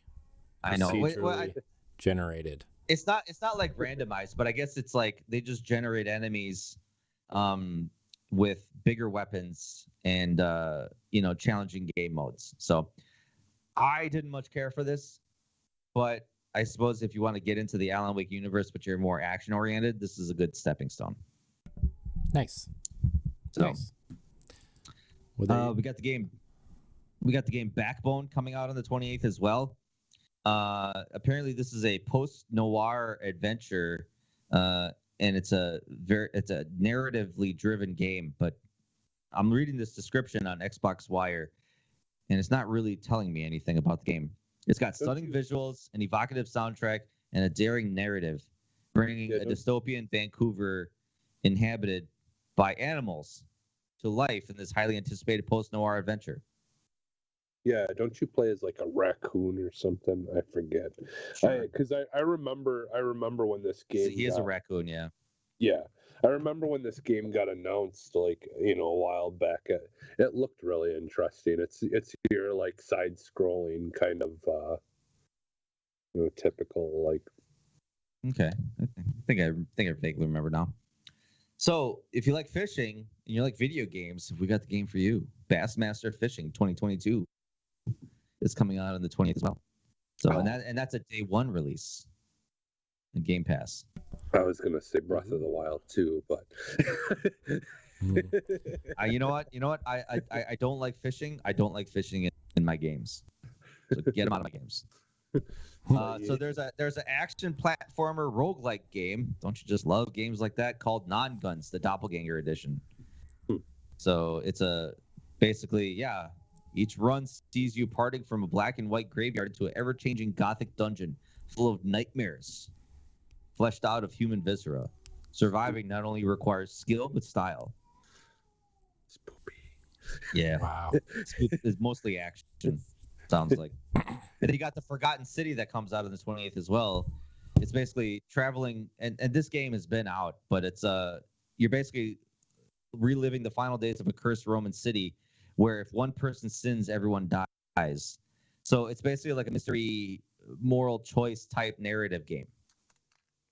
Yeah. Okay. I remember hearing about this And one. it's like there's like like a time loop exploitation here. I don't know much about it, but Don't sin or you're dead. Yeah, I think that's what it is. It's like trying to decipher, the sins of the people around you. So, so that a lot of these are coming out of the 28th. So check your Game Pass library on the 28th. There's going to be a lot of drops that day. So Nice. Yay. Yeah, and there's a little bit of everything there. So that should Anyway, that's what's coming out for Game Pass. be nice. Nice. Sick.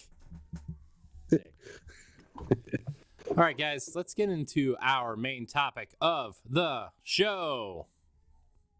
Is there a name for that topic of the show? Do we? Show. It's called Topic of the Show. We need a better name for that. We'll figure it out. We got time. There's a story floating around that Xbox internally wants to deliver AAA experiences along the lines of Sony's games. I wanted to ask you guys, what franchise would provide that for Xbox, or would a new franchise be better? You guys look, Honestly, you guys look stumped. well, the thing is like I mean, there's a lack of number of titles compared to Sony. Like as of now, I mean that's going to change here with all the teams that they've acquired, and the big games that they're working on that we aren't quite ready yet. But like as far as like Gears of War, like, and we'll see what Halo Infinite turns out to be, but like Gears of War, the last Gears of War, in my opinion, is so much better than any of the previous ones. Like I really, really think that they stepped that franchise up in a big way with the last one, to the point of where it is like a heavy hitter as far as narrative and like the way that the game looks and the way that it plays. And like I think that game is nearly flawless in my opinion. And so I don't know, I think they do have some of those games already, but it's just the lack of the amount for now, I think, is honestly. Yeah. I mean, They have a ton in their back catalog. They do. That they could just start pulling. You know, they could bring those back. Like I still want the Sunset Overdrive to turn into a franchise. I want that to become a big mainstay from, and I know they buy the rights from Insomniac, so it's like they got that Microsoft money to say, hey, we're just going to take this back and we're going to make a sequel of it, or we're going to make it, a continuation of some sort. So yeah, I would love for that. I would love for that to be brought back and into AAA form. Yeah. I just feel like Xbox is built differently than Sony, and I don't like. Yeah, maybe you want that one franchise that competes on that level, but I don't like. To me, they have Indiana Jones, which is going to be their Uncharted, right? They have that. I don't personally care for games like The Last of Us, or I mean, God of War was good. I mean, it was great, but I don't know. I don't need that from Xbox, like I mean, sure, it'd be nice to have something to point to and say, hey, all the people who say Xbox doesn't have games, well, check this out. But like Jesse said, I think Gears 5 is like it's one of their best attempts at doing that. It's, I mean, it's not quite on that level, right? But it was a massive step forward in terms of storytelling. I thought Perfect Dark was going to be that, to be honest with you, until they showed that it was going to be first person, and now they're working with Crystal Dynamics, and it still might be something really cool and awesome, but it's not going to be like, The Last of Us, dark, gritty, whatever, which I don't play games for that, like I don't need dark, gritty, over the shoulder crap. I mean, I feel like Indiana Jones is going to be their Uncharted. I feel like Hellblade could potentially be their almost like Horizon, and I'm not just saying that because the characters look similar. I'm saying that because like I feel like with a Microsoft budget, Hellblade could be something bigger and more spectacular than they thought of when they did the first game, right? Especially with those giant monsters they showed off in the trailer. And I don't know. I feel like Xbox is built different. I don't know if they need something like that. Well, I don't think it's necessarily that they need it's, I think they are going to do stuff like that, but it's going to be the Xbox way. Like that's the thing, is like right now we live in a time where like more than ever it's great to have all the systems, because you're getting a great offering from all the different consoles. And like Microsoft just needs to do like what they know that the people who you know buy their consoles and stuff, they can keep that stuff doing well, and then they're gonna have stuff that's gonna bring new fans in. Right. But I mean, I think it's just a matter of focusing what they're good at and what they're best at. I mean, look at Nintendo. They've never had a game like that, and look how successful the Switch is. Right? They've never had anything close to even what, like, in terms of storytelling, like what even Xbox has produced. Right? Like, I mean, you could say Breath of the Wild, maybe. You could say Metroid Dread, maybe. But, like, the last time they tried to put any super real story behind anything, people got mad. And remember, Metroid Other M had, like, this really serious story about Samus leaving the Galactic Federation and her having this bond with Adam and Malkovich. And it was just like, well, clearly they didn't want that because Samus talked too much. And they showed her hair in a military garb and not in her. They showed Samus having feelings. Yeah. So I mean, like, you could make the argument that like you said, Jesse, I think they need to focus on what they're good at and apply the storytelling to what they're good at. Maybe they just need to hire some writers to take it to the next step, because all in all, the gameplay in most of Microsoft's games is excellent. Right? Halo feels great. Gears still feels great. Forza, you're not going to tell an amazing story in Forza, but you could. And that's just it. Flight Simulator, all these games that they have that are like 10 out of 10s. It's hard to compare those to something like a God of War, because it's just not the same thing. Right. But it is doing something that, like, honestly, PlayStation isn't doing. Like that's something that they have that Sony isn't doing. So it's, again, it's it's all about like what you're interested in, and like like I said, it's such a great time right now to own all the consoles, because you're really getting a great selection from everything. Like, everything's kind of offering their things that the other one isn't doing. And it's just a great time to be a fan of games right now. Right. And I think this is where, like, the studios that they've purchased do excellent storytelling, right? Like Ninja Theory has done great storytelling with Hellblade, and even their older games, like DMC had a great story. Odyssey to the West had a great story. We don't really know what this Project Mara is or what Hellblade 2 is really going to be yet, but I feel like if they follow the lines of Hellblade, it's going to be pretty good.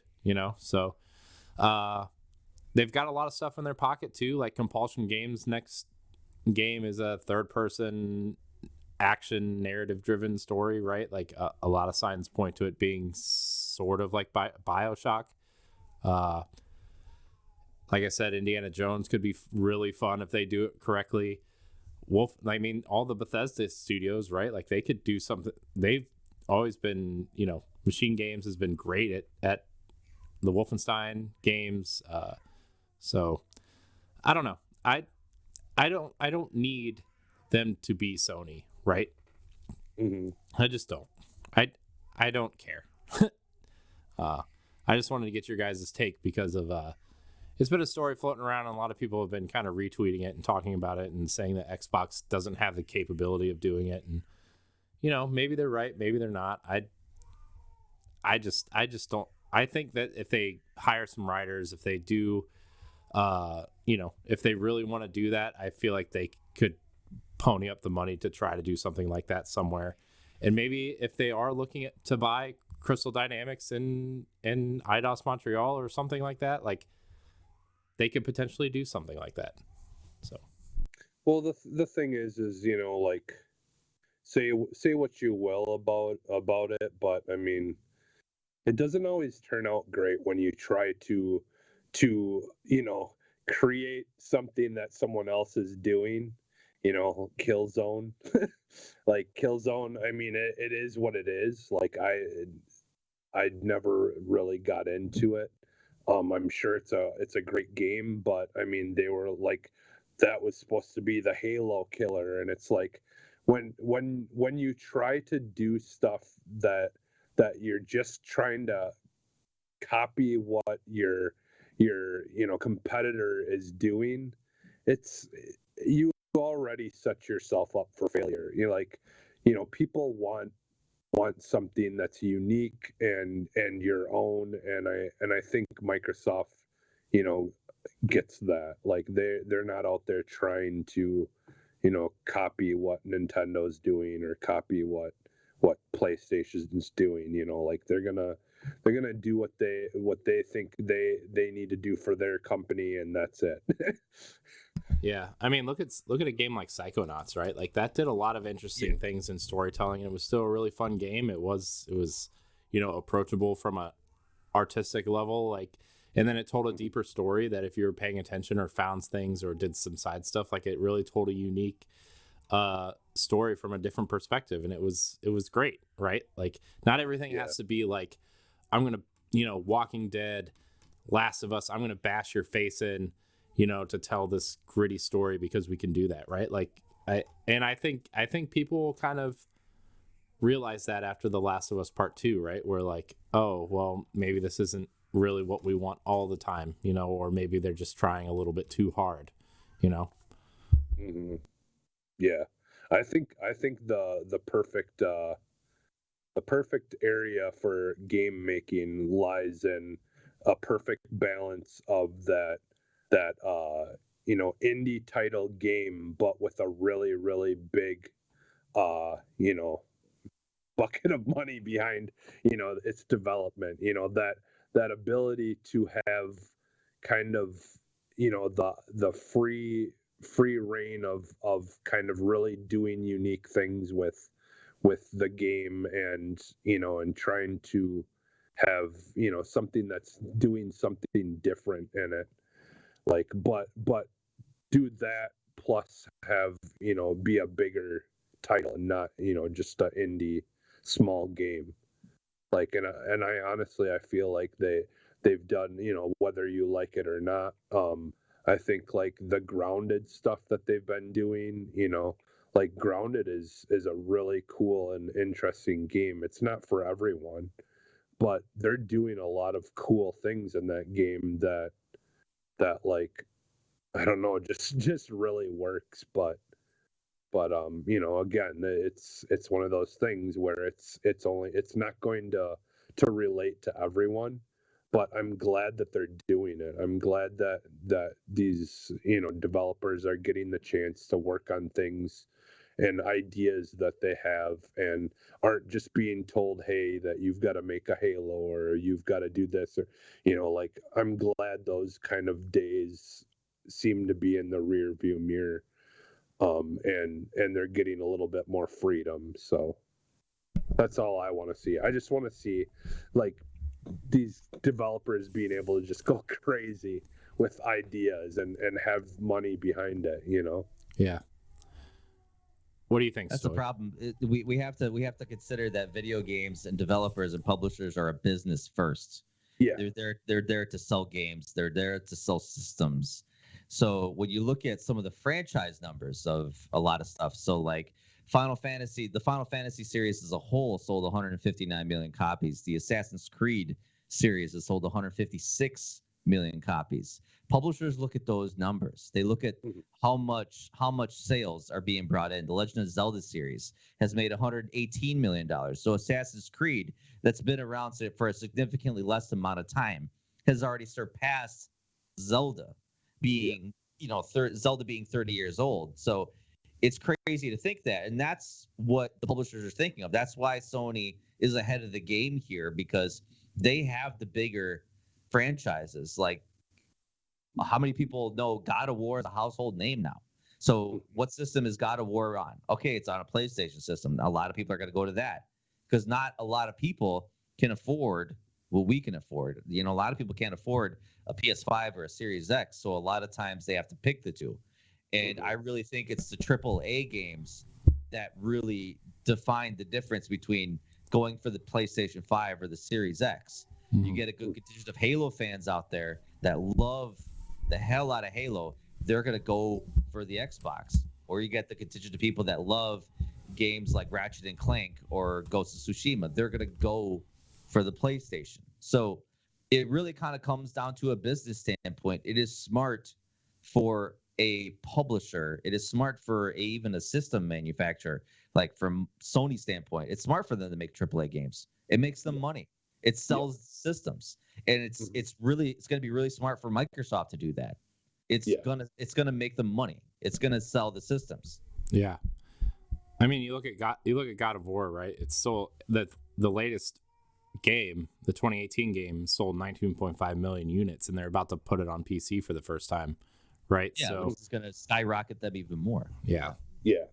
Which I was gonna say that's another thing too. Is I think part of Microsoft's kind of readjusting of how they do things is like, I think it was a really good thing that they focused on trying to better the experience on computer as well for their games and stuff like that, because that helps out a lot as well, because I mean there are a lot of people who just don't care about consoles at all, and if they can continue to try to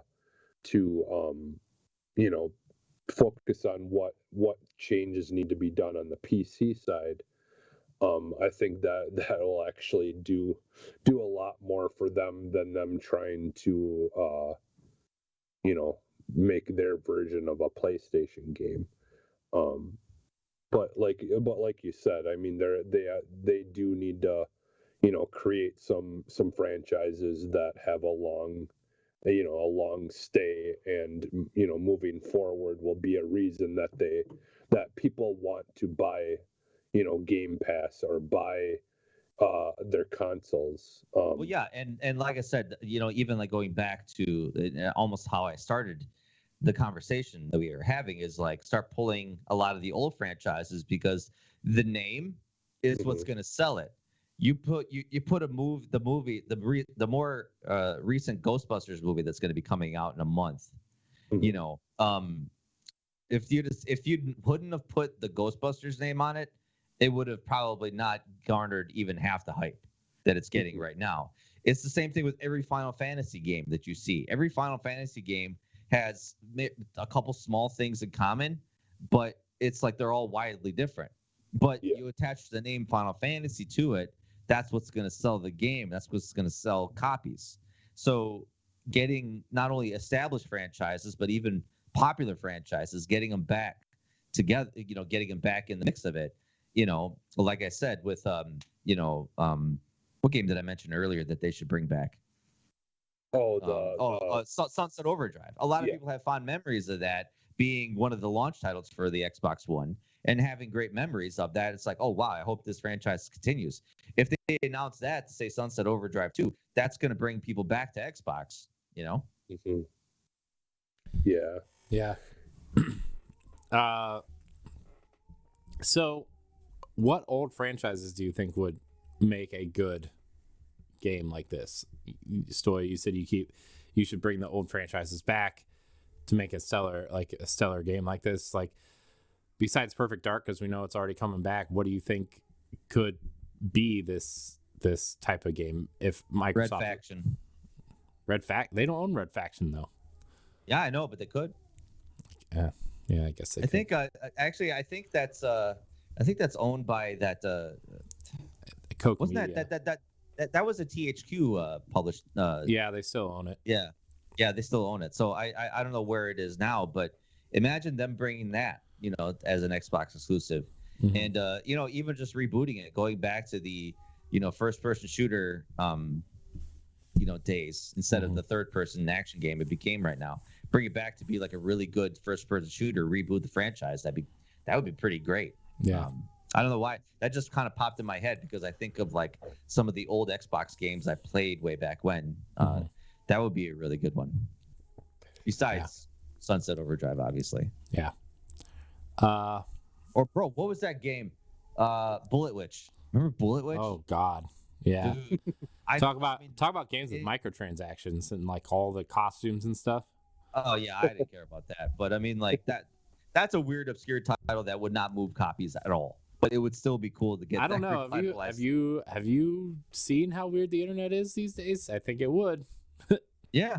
I mean, I mean, people Bayonetta begged moves for copies. Yeah, This could be their and Bayonetta. this was Bayonetta before Bayonetta. It's true. It's true. Well, I want to see yeah, what a like Lost Odyssey. Oh Yeah. yeah, I still would love that. I would love that.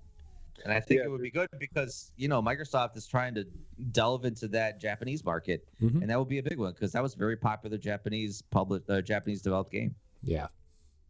yeah, and wasn't like Blue Dragon or whatever, and Yeah. And Lost Odyssey was definitely the better of those two games. Although I still think that their last game, their last console game was probably their best effort. Last Story was very Last good. Story. It was just stuck on Yep. Wii, and nobody wanted to play Wii games by the time that game came out. So, including me, I tried really hard, but Lost Odyssey is definitely the one that people are going to point to and be like, yeah, that's the sequel I want. Mm-hmm. well, like, and as much as I'm glad that they're doing really well, and Apex Legends is like such a massive hit and all that, I kind of wish right now, with like us not seeing any like Titanfall new game anytime soon, it would seem like I kind of wish that someone someone else could have continue making those games, because I really want. I wouldn't trust that name with any other developer besides Yeah, PS1. I know, and that's the thing. Like, and I get it, because it's not the name alone that's the reason that game's great. It's because of who made it. But at the same time, it's just like, man, I just really want, because Titanfall 2 is still to this day, I think, one of the best first person shooter campaigns ever made. Yeah, Like, I'm firmly with you on that one.